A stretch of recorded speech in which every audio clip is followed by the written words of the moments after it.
আমি আজকে অনেক দিন পরে গুঁড়া মাছ রান্না করছি। হাফ কেজির মতো গুঁড়া মাছ আমি নিয়েছি। এটাকে আমি চচ্চড়ি করব। এর মধ্যে আমি একটু আলু দিয়ে কুচি কুচি করে আলু কেটে দিয়েছি, এটাকেও আমি নিয়ে নিচ্ছি। এখন আমি পেঁয়াজটা দিচ্ছি,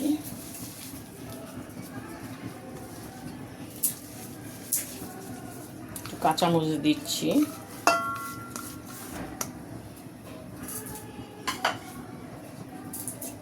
একটু পেঁয়াজ কলি কেটে দিচ্ছি। এখন আমি মশলাটা দিচ্ছি।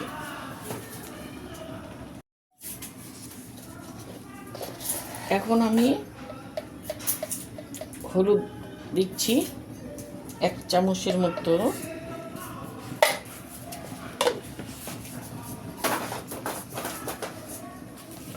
হালকা একটু মরিচের গুঁড়া দিচ্ছি, যেহেতু কাঁচামরিচ ব্যবহার করেছি হালকা একটু মরিচের গুঁড়া দিচ্ছি, একটু ধনের গুঁড়া দিচ্ছি 1/2 চামচের মতো, একটু জিরার গুঁড়াও দেব একটু 1/2 চামচের থেকে একটু বেশি।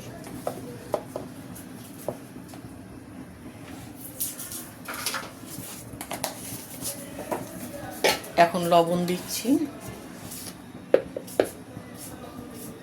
লবণটা আবার একটু পরে দেখব।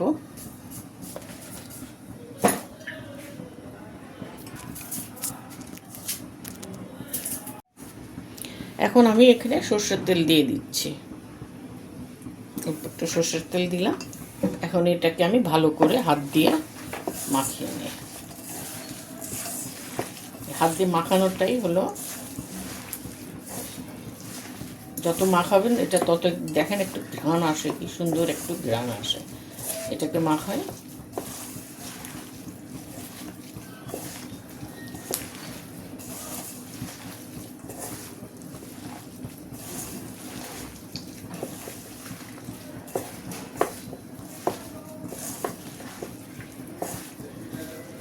এখন আমি একটু পানি দিব, বেশি পানি দিব না, হালকা পানি দিব, কারণ মাছে পানি উঠে যাবে।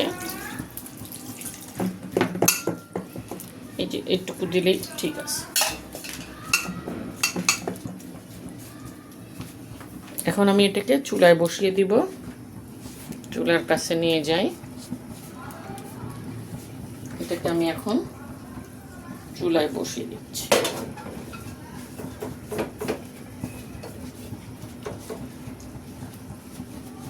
এটাকে ঢাকা দিয়ে দিচ্ছি। এখন আমি যে ঢাকা দিয়ে দিলাম, এখন এটা আস্তে আস্তে একটু হোক।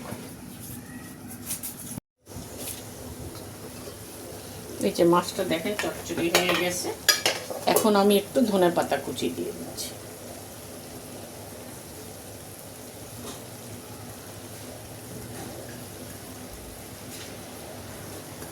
এটা দিয়ে আমি আরও 2-3 মিনিট একটু ঢাকা দিয়ে রাখি।